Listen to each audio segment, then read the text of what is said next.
ইরানের অস্ত্রের উপর ভর করেই টিকে চাঞ্চল্যকর তথ্যই উঠে এসেছে গণমাধ্যম রিপোর্টে।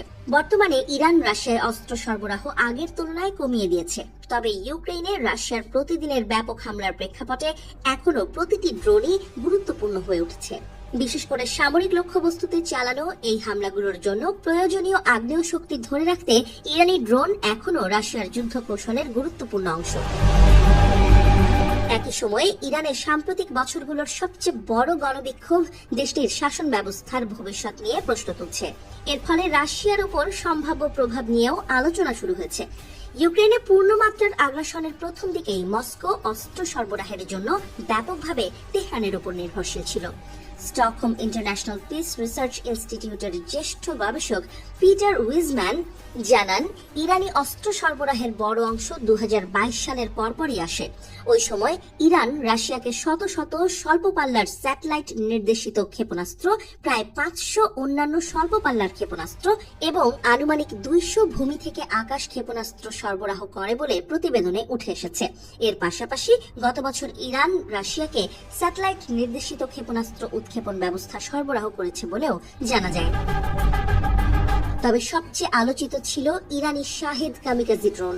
এগুলো ইউক্রেন জুড়ে সামরিক ও বেসামরিক লক্ষ্যবস্তুতে ব্যাপকভাবে ব্যবহৃত হয়েছে। ধারণা করা হয় রাশিয়া শুরুতে প্রায় 6000 ইরানি ড্রোন কিনেছিল এবং 2023 সালে নিজস্ব কারখানা স্থাপনের অধিকার পায়। 2025 সালের মার্চ নাগাদ রাশিয়া প্রতি সপ্তাহে প্রায় 1000 ইরানি ধাঁচের শাহেদ ড্রোন দিয়ে ইউক্রেনে হামলা চালাতে শুরু করে। রাশিয়ায় এগুলোর নাম দেয়া হয় গেরান্ট। নতুন সংস্করণগুলো যান্ত্রিক সক্ষমতা ও নেভিগেশনের দিক থেকে আগের চেয়ে অনেক উন্নত। তবে বিশেষজ্ঞদের মতে এই উন্নত সংস্করণগুলোর উপর ইরানের সরাসরি কোনো নিয়ন্ত্রণ নেই। German council of foreign relations এর ফেলো ডেভিড জালিলভান্ড বলেন, ইরানের কাছে রাশিয়ার উন্নত মডেলগুলোর কোনো প্রবেশাধিকার নেই। বিশেষজ্ঞরা বলছেন, রাশিয়ার ইরানের দিকে ঝোঁক ছিল মূলত স্বল্পমেয়াদী প্রয়োজন থেকে। ইউক্রেনে বড় পরিসরের যুদ্ধ চালিয়ে যাওয়ার জন্য তাৎক্ষণিক অস্ত্র সংকট মেটাতেই এই সহযোগিতা। বর্তমানে রাশিয়া নিজস্ব সামরিক শিল্পকে ব্যাপকভাবে সম্প্রসারণ করেছে। গোলাবারুদ উৎপাদনে অনেকটাই স্বয়ংসম্পূর্ণ হয়ে উঠেছে মস্কো।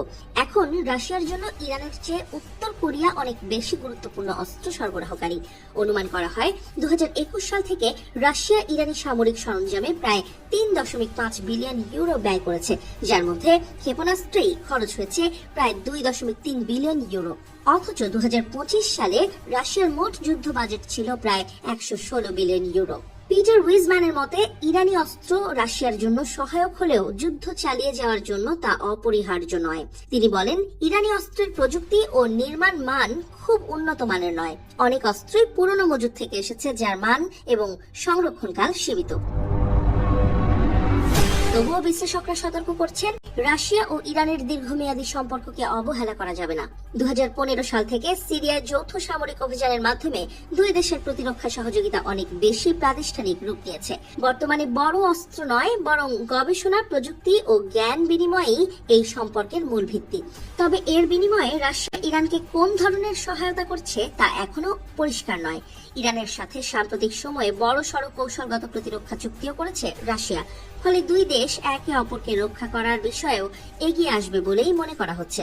আর যুক্তরাষ্ট্র ও ইসরায়েলের জন্য এটাই সবচেয়ে বড় ভয়ের কারণ।